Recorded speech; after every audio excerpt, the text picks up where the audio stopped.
J'ai publié plus de 900 vidéos sur YouTube, plus de 100 vidéos sur TikTok, plus de 200 vidéos sur Facebook et plus de 200 vidéos sur Instagram. Et j'ai fini par découvrir que YouTube est la meilleure plateforme pour les créateurs de contenu qui souhaitent gagner de l'argent en ligne. Et ceci pour 5 raisons principales. La première raison, c'est au niveau de la monétisation. Il faudrait savoir qu'à ce jour, YouTube est la plateforme qui rémunère au mieux ses créateurs.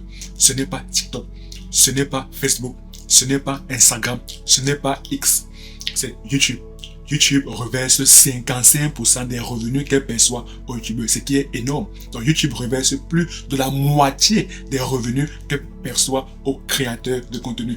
Ce qui traduit bel et bien que YouTube accorde énormément d'importance aux créateurs de contenu. C'est d'ailleurs la raison pour laquelle parmi tous les créateurs de contenu des divers réseaux sociaux, ce sont les YouTubeurs qui gagnent beaucoup plus d'argent. Si on ne considère que la monétisation, parce que sur YouTube, il existe beaucoup de moyens de gagner de l'argent, beaucoup plus intéressant même que la monétisation YouTube.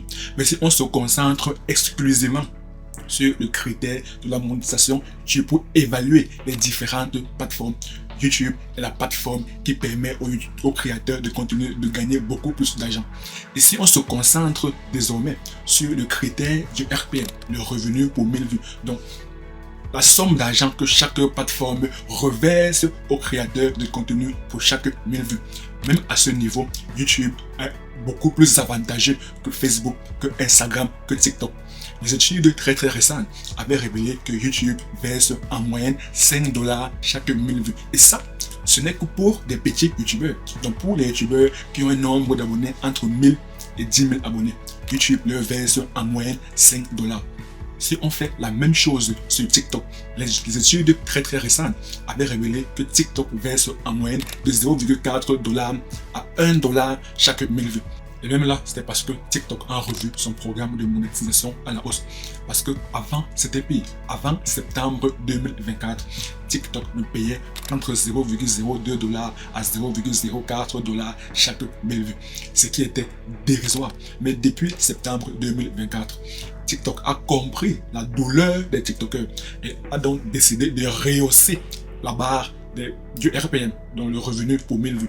Dorénavant, TikTok verse entre 0,4 $ à 1 $ chaque 1000 vues, donc en moyenne 0,7 $. Et rappelez-vous, sur YouTube, on est à 5 $ chaque 1000 vues, donc c'est littéralement du x7. Donc si on devait faire un comparatif sur la base du RPM, sur la base du revenu pour 1000 vues, sur YouTube, on est à 5 $. Sur TikTok, on est à 0,7 $. Donc c'est du x7. Donc YouTube verse beaucoup plus d'argent que TikTok. Faisons le même exercice pour Instagram. Les études très récentes avaient révélé qu'Instagram verse en moyenne 0,4 $ chaque 1000 vues. Et même pour pouvoir être monétisé sur Instagram ou bien sur Facebook, les deux appartenant à Meta de Mark Zuckerberg, il va falloir au préalable atteindre la barre des 10 000 abonnés. Pareil même que sur TikTok, il va falloir au préalable atteindre la barre des 10 000 abonnés. Pourtant, sur YouTube, il suffit juste d'atteindre la barre des 1000 abonnés. Donc, si on considère le RPM et si on considère également les 55% des revenus que YouTube verse aux créateurs, alors le critère de la monétisation permet de conclure que YouTube est le réseau social qui rémunère au mieux les créateurs de contenu. Donc pour les créateurs de contenu qui désireraient se lancer dans l'aventure de la création de contenu, moi le conseil que je pourrais donner de manière très humble, c'est d'aller sur YouTube, parce que YouTube est la plateforme qui permet de gagner beaucoup plus d'argent. La deuxième raison, c'est que YouTube est la plateforme qui permet au mieux de bâtir son personal branding. Dans un premier temps, c'est quoi réellement le personal branding? Parce que de nos jours, la plupart des personnes emploient le terme personal branding, mais ne savent pas réellement le vrai sens du personal branding. À mon sens, le personal branding, c'est tout simplement le fait de bâtir sa réputation, le fait de tisser une relation de confiance solide avec nos abonnés, avec notre audience. C'est tout. Lorsqu'on est créateur de contenu et lorsqu'on vient sur les réseaux sociaux, lorsqu'on publie des contenus sur les réseaux sociaux, notre objectif premier est de bâtir cette relation de confiance avec notre audience. Notre objectif est de développer notre personal branding. Notre objectif est d'avoir un fort personal branding. Et la bonne nouvelle avec YouTube, c'est que YouTube est une plateforme dont l'essence est des vidéos longues.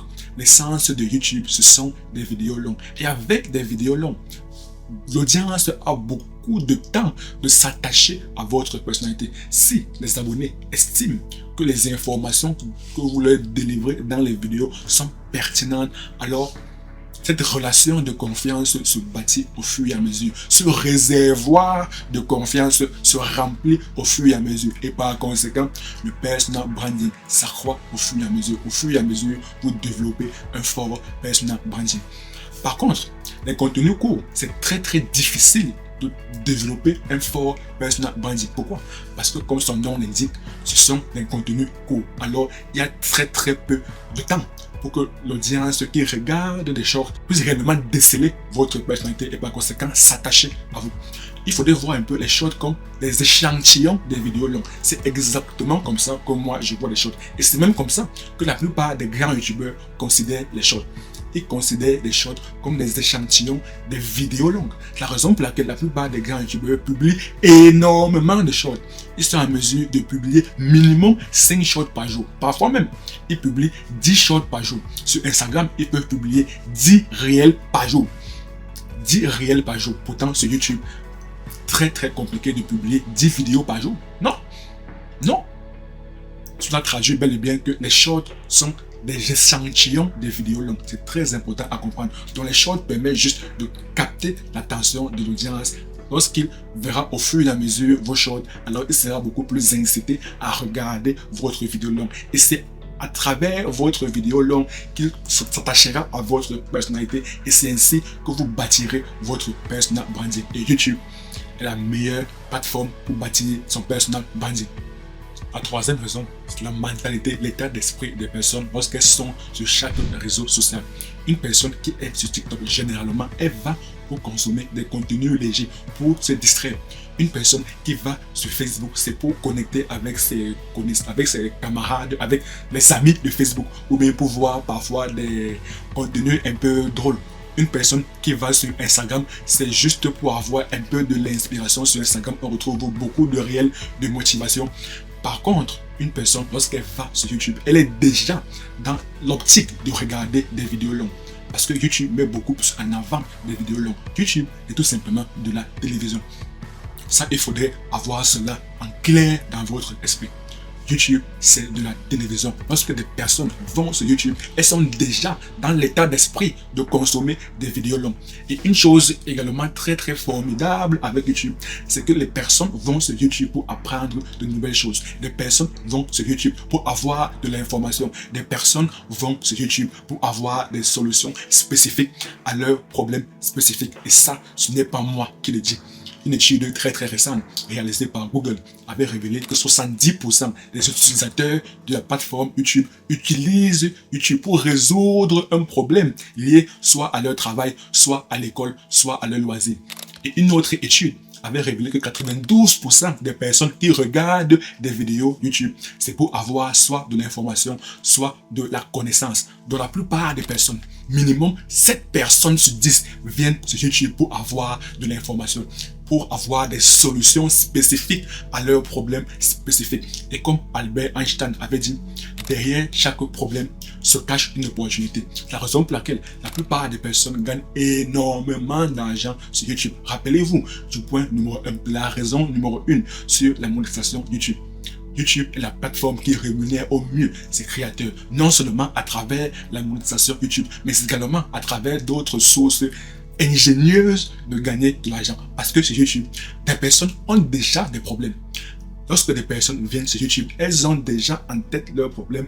Elles viennent pour avoir de l'information, pour avoir de la connaissance, pour avoir des solutions à leurs problèmes spécifiques. Et des youtubeurs sont des personnes qui détiennent ces solutions. Et lorsqu'une personne détient une solution à votre problème, si elle vous vend sa solution, alors vous serez prêt à payer. Pourquoi? Parce que vous souhaitez vous débarrasser de cette douleur. Donc, pour résumer ce point, il faudrait avoir à l'esprit que des personnes, lorsqu'elles consultent chaque réseau social, elles sont dans un mood, elles sont dans un état d'esprit, elles sont dans un mindset totalement différent. Sur TikTok, généralement, c'est pour regarder des contenus légers. Sur Facebook, généralement, c'est pour connecter avec des anciens camarades du lycée ou bien avec des connaissances. Sur Instagram, c'est généralement pour avoir de l'inspiration. Tout ce qui est contenu motivationnel sur YouTube, c'est pour avoir de l'information, c'est pour avoir la connaissance, c'est pour avoir des solutions à nos problèmes. La quatrième raison, c'est au niveau du trafic. Même à ce niveau, YouTube met à l'amende tous les autres réseaux sociaux. YouTube est le deuxième site le plus visité au monde avec un trafic mensuel d'à peu près 33,4 milliards de visites.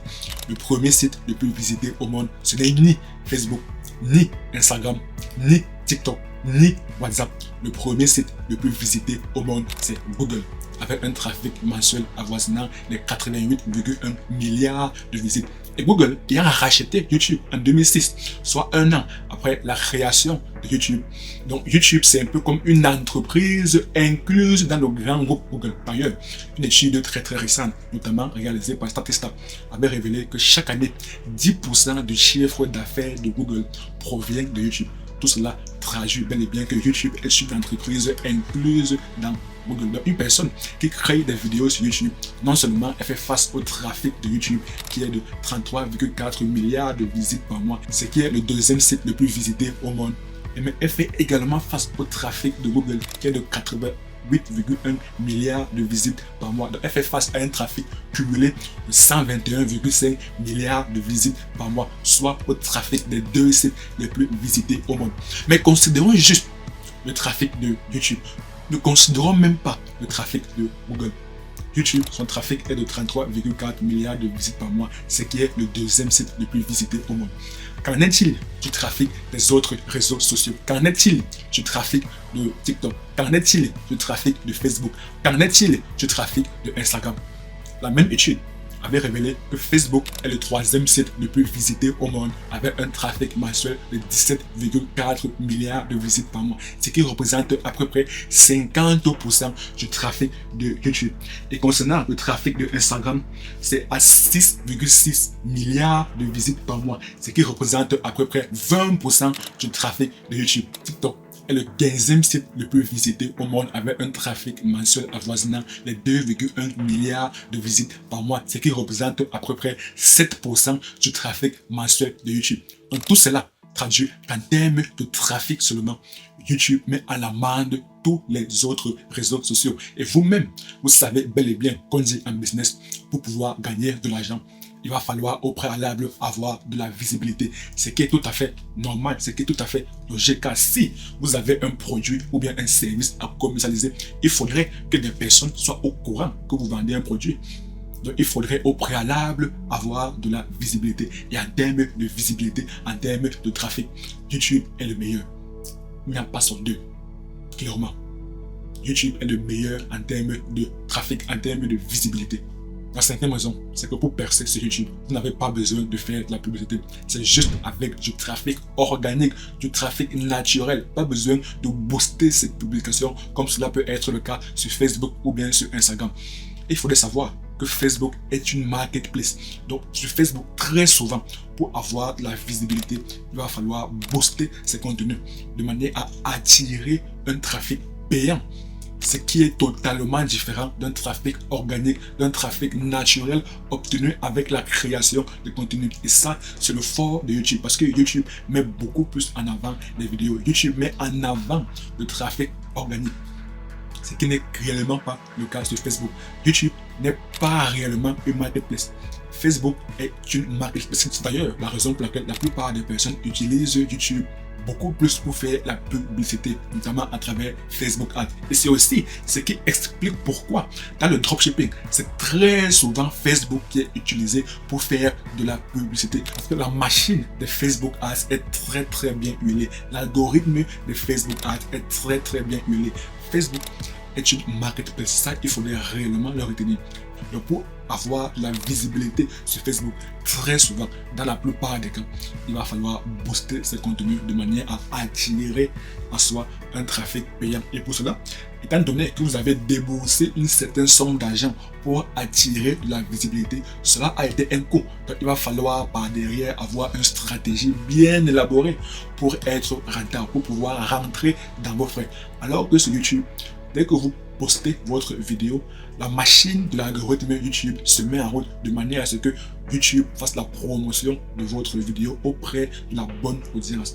Contrairement à Facebook qui est une marketplace, il va falloir avoir par derrière un argent à booster pour attirer de la visibilité. Pour toutes ces raisons, YouTube est la meilleure plateforme pour les créateurs de contenu. Maintenant, si vous désirez savoir comment créer et monétiser une chaîne YouTube, alors cliquez juste sur la vidéo qui apparaît à l'écran et moi je vous donne rendez-vous de l'autre côté. À très bientôt.